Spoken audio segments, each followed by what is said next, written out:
इस परम सत्य को अच्छी तरह समझ लो कि विश्व में केवल शरीर नाशवान है, किंतु आत्मा अविनाशी है। शरीर के मरने पर आत्मा नहीं मरती। आत्मा ना कभी जन्म लेती है और ना कभी मरती है। वो अजन्मा, नित्य, सनातन और पुरातन है, जो शरीर को मारने पर भी नहीं मारी जाती। न हन्यते हन्यमाने शरीरे। फिर अर्जुन ने कहा, हे केशव, तुम्हारी बातें मेरी बुद्धि को भ्रम में डाल रही हैं। तुम दो बातें एक साथ कह रहे हो जो परस्पर विरोधी हैं। तुम कहते हो कि शरीर मर जाता है, परंतु शरीर का एक हिस्सा जिसे आत्मा कहते हैं वो नहीं मरता। फिर कृष्ण ने कहा, नहीं अर्जुन, मैंने आत्मा को शरीर का एक हिस्सा नहीं कहा। मैंने कहा है कि आत्मा और शरीर दो अलग अलग चीजें हैं। जैसे तुम और तुम्हारा कवच दो अलग चीजें हैं। तुम्हारे कवच के दो टुकड़े हो जाएं तो उसका ये अर्थ नहीं होता कि अर्जुन के दो टुकड़े हो गए। जिस प्रकार तुम और तुम्हारा कवच दो अलग अलग वस्तुएं हैं, या तुम और तुम्हारा ये रथ दो अलग अलग वस्तु हैं, उसी प्रकार मनुष्य का शरीर और उसकी आत्मा दो अलग अलग वस्तुएं हैं। यूं समझ लो कि जिस रथ में अर्जुन बैठा है वो रथ अर्जुन नहीं, अर्जुन तो वो है जो रथ में बैठा हुआ रथी है। फिर अर्जुन ने कहा, ये ठीक है माधव कि अर्जुन रथ नहीं है। अर्जुन मैं हूं जो रथ में बैठा हुआ है। तुम्हें रथ के टूटने का शोक नहीं होगा, परंतु अर्जुन के मरने का तो शोक होगा ही। फिर कृष्ण ने कहा, अर्जुन, तुम्हारी बातें सुनकर मुझे तुम्हारी बुद्धि पर हंसी आ रही है। अपनी तरफ से तुम बड़े पंडितों और ज्ञानियों जैसी ऊंची ऊंची बातें कर रहे हो, परंतु तुम्हें ये पता नहीं कि जो सचमुच ज्ञानी होते हैं वो ना उनका शोक करते हैं जो मर गए हैं, और ना उनका शोक करते हैं जो अभी नहीं मरे हैं, क्योंकि वो जानते हैं कि जो मर गया है वो फिर जन्म लेगा, और जो अभी जीवित है वो अवश्य मर जाएगा। मरने वाला फिर जन्म लेगा, क्योंकि केवल शरीर का नाश होता है। शरीर के अंदर जो आत्मा है वो कभी नहीं मरता। हे पार्थ, इस संसार में दो ही वस्तु हैं, एक शरीर और दूसरा शरीर में रहने वाला शरीर। जो शरीर में रहने वाला आत्मा रूप शरीर है वो कभी मरता नहीं, और जो शरीर है वो सदा रहता नहीं। आत्मा एक शरीर छोड़ता है और दूसरा शरीर धारण कर लेता है, बिल्कुल वैसे ही जैसे मनुष्य पुराने कपड़े उतारकर नए कपड़े धारण कर लेता है।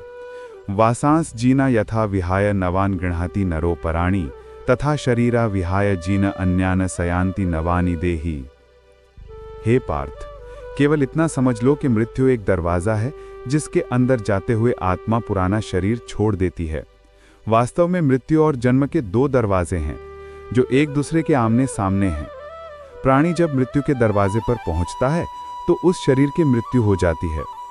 फिर आत्मा का प्रकाश उस शरीर को छोड़कर आगे चला जाता है, और फिर वो प्रकाश नए जन्म के दरवाजे में प्रवेश करता है, जहां जीवात्मा को फिर से एक नया शरीर प्राप्त हो जाता है, और वहां से उसके नए जन्म की नई यात्रा शुरू हो जाती है। हे पार्थ, आत्मा नित्य है इसलिए वो नहीं बदलती, परंतु शरीर नाशवान है इसलिए एक ही आत्मा के कई शरीर बदलते हैं। इसलिए हर नए जन्म में वो नए नए शरीर धारण करता रहता है।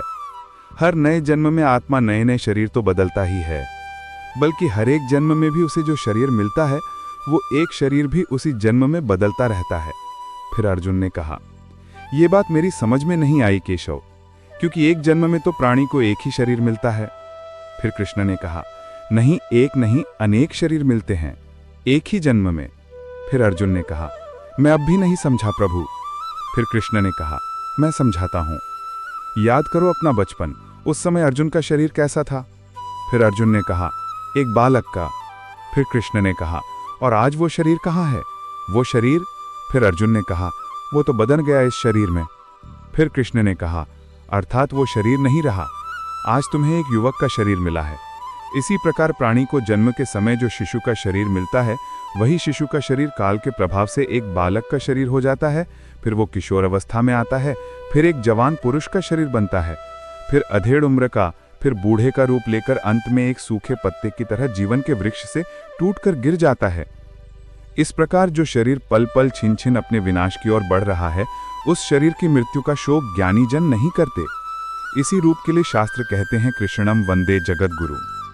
फूल की ही तरह हमारे शरीर अपने प्रकृति के कारण जन्मते हैं, बच्चे बनते हैं, जवान होते हैं, फिर वही जवानी मुरझाने लगती है जिसे बुढ़ापा कहते हैं, और उस वृद्ध शरीर को जब आत्मा छोड़ देती है तो उस शरीर की मृत्यु हो जाती है।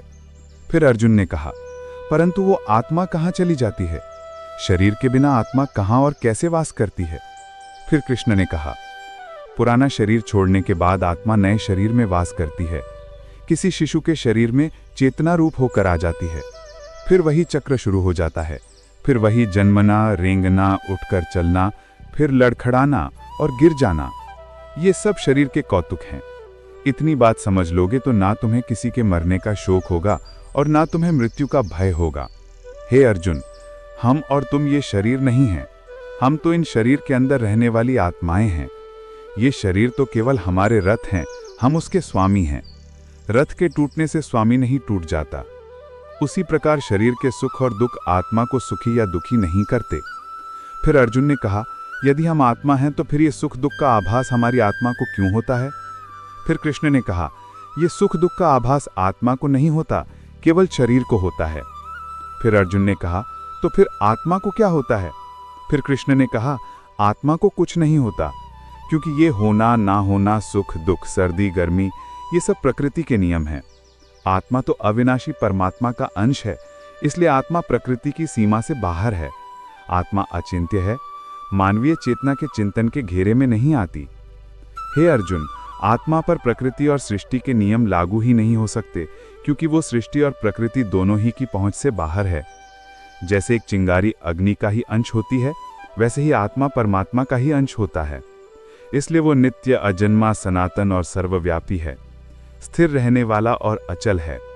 अज्जो अयम अदा अयम अक्लेयो अशोच एव च नित्य सर्वगता स्थानो अच्चयम सनातना।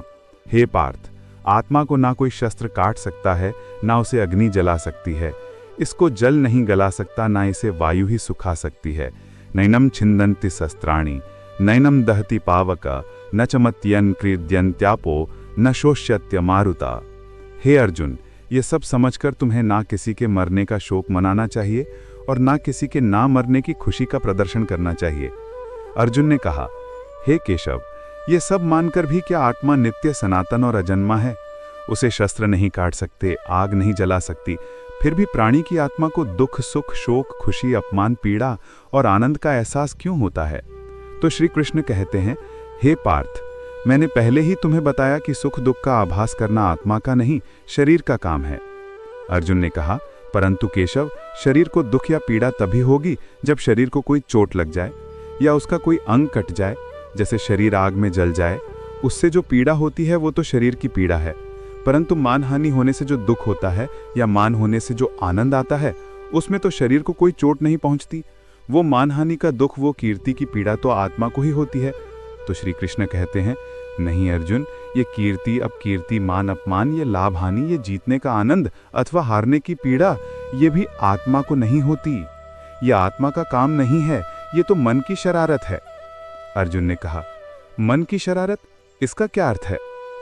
हे केशव, पार्थ प्राणी के शरीर का एक अदृश्य अंग है, मन, जो दिखाई नहीं देता, परंतु वही सबसे शक्तिशाली हिस्सा है।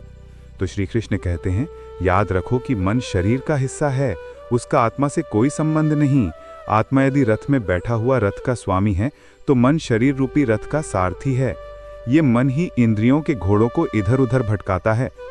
कभी यौवन के आवेश में यही चंचल मन मनुष्य को इस भ्रम में डाल देता है कि वो सर्वशक्तिमान है, वो सब कुछ कर सकता है, वो यहाँ का राजा है, जिसके आगे हर कोई झुक जाने पर विवश है, वह जिसे हर कोई प्रणाम करता है। जिस तरह दीपक की बाती को दीपक तले छिपा अंधेरा दिखाई नहीं देता, उसी तरह जवानी को उसके पीछे छिपा बुढ़ापा और कमजोरी दिखाई नहीं देती।